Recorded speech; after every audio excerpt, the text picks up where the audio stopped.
কিছু কথা বলার জন্য আসলাম। কথা না বললেই নয়, মানে ভাগ ভাগ দিকে বস আর হামে জিনে দো। এই গল্পটার নাম হচ্ছে হামে জিনে দো, হামে জিনে দো, হামে জিনে দো। মানে আমরা বাঁচতে চাই, আমরা বাঁচতে চাই, আমরা বাঁচতে চাই। জুলাই জুলাইয়ের আন্দোলনে বাংলাদেশের প্রত্যেকটা মানুষ ছিল। ঢাকাতে আমার ফুফাকে মেরে ফেলা দেওয়া হয়। আমার এলাকার এবং আমার ফ্যামিলির সবাই আমাদের আন্দোলন ছিল, কারণ আমরা চাইছিলাম যে যে যারা মানুষকে হত্যা করতে পারে তারা মানুষের মধ্যে পড়ে না, শুধু গঠন আকৃতির দিক দিয়ে মানুষের মধ্যে পড়ে। তো সেই আন্দোলনে একটা সময় বা একটা পর্যায়ে স্বৈরাচার দেশ থেকে পালায়।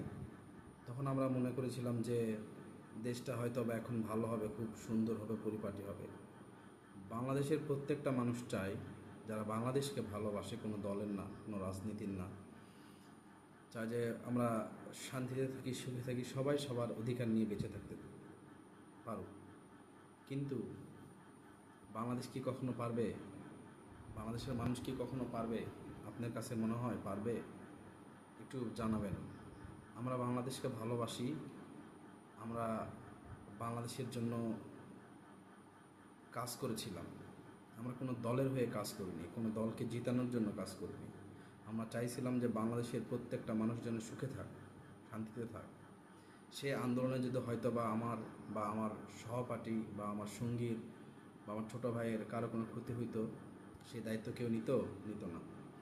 কিন্তু এত কিছু হয়ে যাওয়ার পরেও যাদের শিক্ষা হয় না, এই যে রিসেন্টলি একটা ভিডিওতে দেখলাম একটা মানুষকে মেরে ফেলে মারছে, প্রচুর মারছে আর কি, ইট পাথর দিয়ে। আমি পুরাটা দেখতে পারিনি, আমি দেখে আমার মাথা ঘুরে গেছে আর কি। এখন এরা কি মানুষের মধ্যে পড়ে?